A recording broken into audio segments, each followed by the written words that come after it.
Bonjour à tous. 4000 élèves en moins pour la rentrée 2026 dans l'Académie de Bourgogne. C'est le triste constat qu'a dressé le rectorat de Dijon hier dans un communiqué.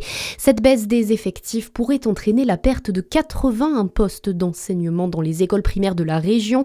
La Côte d'Or est le département le plus touché avec 33 suppressions.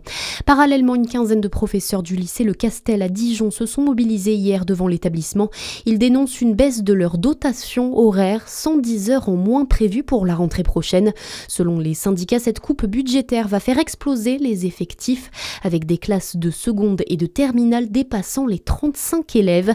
Une délégation sera reçue au rectorat après les vacances scolaires pour tenter de renégocier ses moyens.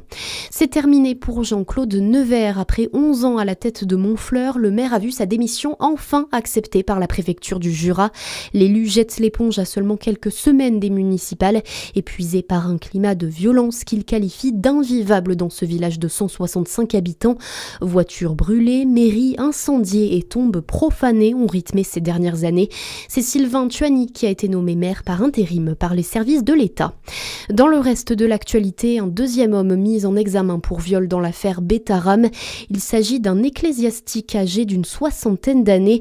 Le plaignant, né en 1981, a dénoncé une agression commise entre 1993 et 1996, selon le procureur de Pau.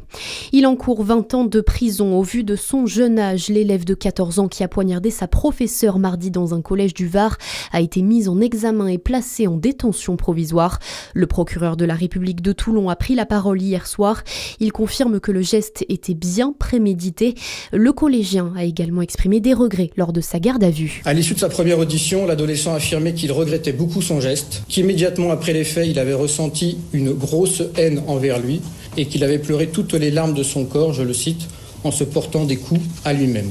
L'adolescent, devant le juge, a confirmé les déclarations faites aux policiers, notamment sur la préméditation, précisant qu'il voulait se venger car il craignait d'être exclu en raison des incidents relevés par sa professeure. Il a répété qu'il regrettait son geste, dont il se rendait compte de la gravité, qu'il n'était plus trop lui-même, évoquant un coup de folie. Il a évoqué la possibilité de mettre fin à ses jours. Et selon le procureur, le suspect a également effectué des recherches sur Internet pour savoir les risques qu'il encourait en cas de passage à l'acte. L'état de santé de la victime reste préoccupant. L'enseignante se trouve toujours entre la vie et la mort. En sport, le coup d'envoi des Jeux Olympiques de Milan-Cortina, c'est ce soir. Une ouverture officielle à 20h avec une cérémonie inédite. Elle aura lieu dans 4 endroits simultanément. Et puis il y a du foot aussi ce soir. Dijon est attendu sur la pelouse du Paris 13 Atlético dans la course à la montée en Ligue 2. Le coup d'envoi, c'est à 19h30. La météo à suivre sur Fréquence Plus.